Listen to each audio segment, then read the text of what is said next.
The government is undertaking a comprehensive rewrite of the Arms Act 1983 to enhance public safety, they say, and modernise the firearms regulations.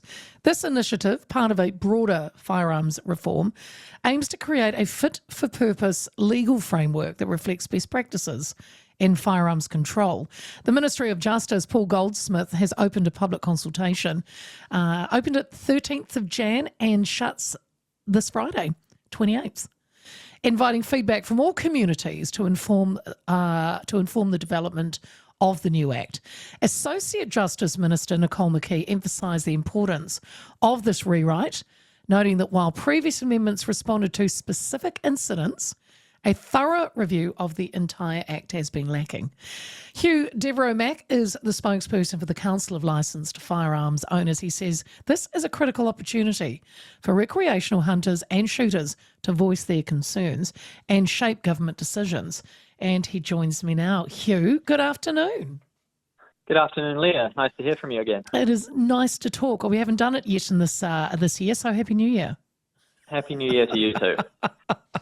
Hugh, Colfo wants objective criteria enshrined in the Act to guide firearms licence assessors on what makes a fit and proper person. I suppose, could you tell us how would you like to see a fit and proper criteria defined?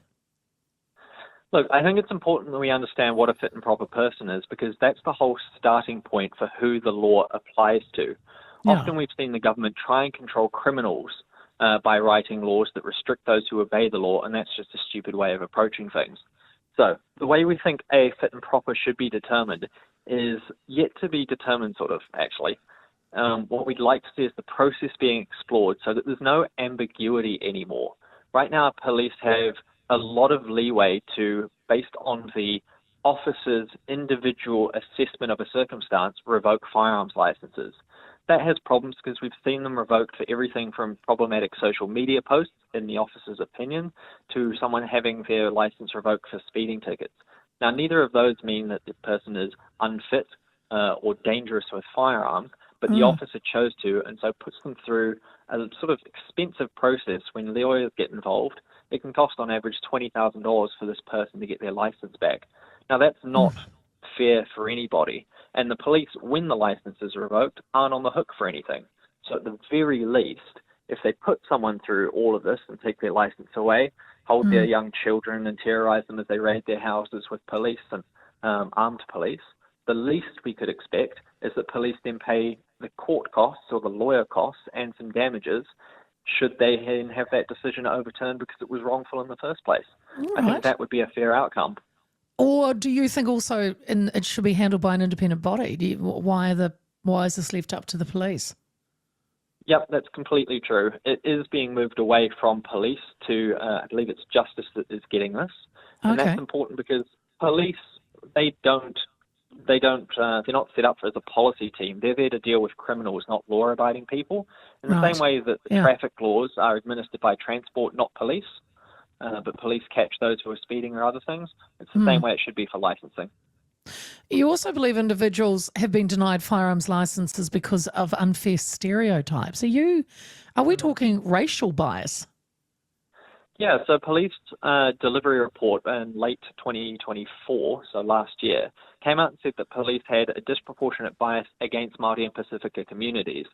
Now, we've sort of known that for a while, and they haven't been anywhere hiding it. But what that also shows out is the number of licensed firearms owners who are Māori sit at around 7%.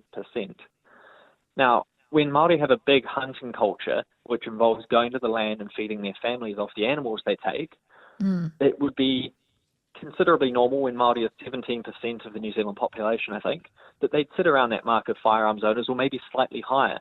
So the fact that it's at 7% makes us question, why aren't you giving Māori people firearms licenses? Is it a cost thing, perhaps? Because the license fees, they have discussed putting them up and making them, I think it was 200% they wanted to increase it by. Which would mean people would just choose not to go licensed, and that's bad for everybody. They were suggesting a user pays system. But the key thing is that fit and proper test and criteria, however it's defined, once it's clearly systemized, it takes out the ability for police to use bias from anything from physical medical conditions, which we've seen, race, jobs, and minor offences in their past as teenagers.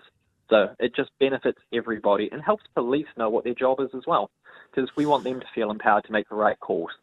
So, okay. So what I'm hearing though is I mean, what would you say then if people are worried by loosening restrictions? I mean, might that make firearm access less safe? I think the key thing is we don't want to make, and we've never wanted to make firearms laws looser. What we want to ensure is the laws that are already governing what licensed firearms owners can do are still going to be effective and allow us to use them once we're vetted to use firearms to go about our sports without being harassed. One thing we will never advocate for is making the licensing process any less strict. It is probably the most important thing that licensed firearms owners are amongst the most vetted civilians in New Zealand who go through the sort of mental health background checks, the safety checks, the home inspections, the character reference and interviews, and all of these things that have kept us safe for decades until police failed to actually undertake what was already established and wrongfully gave a terrorist a firearms license, which led to all of this being rewritten in the first place. Yeah, yeah. Nicole McKee, Associate Justice Minister, of course, she's emphasised the importance of this rewrite.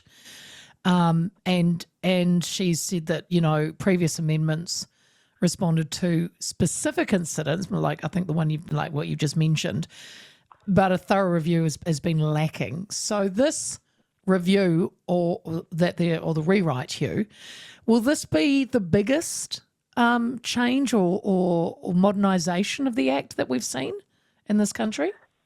Yeah, it'll be the biggest change since the 40s, which is very much needed. Wow. Because we've seen a change in technology since then as well. Yeah. Like we have 3D printed firearms, the ability to make parts now. We have manufacturing in New Zealand. We have technological systems that do allow for licenses to be granted online and for better vetting and background checks. I mean, these laws were written in a time before social media even existed, to put that into context. And how much has technology changed since then? So it's about time that we look at these laws and say, what's going to be fit for purpose for a modern New Zealand moving forward and helps keep everybody safe.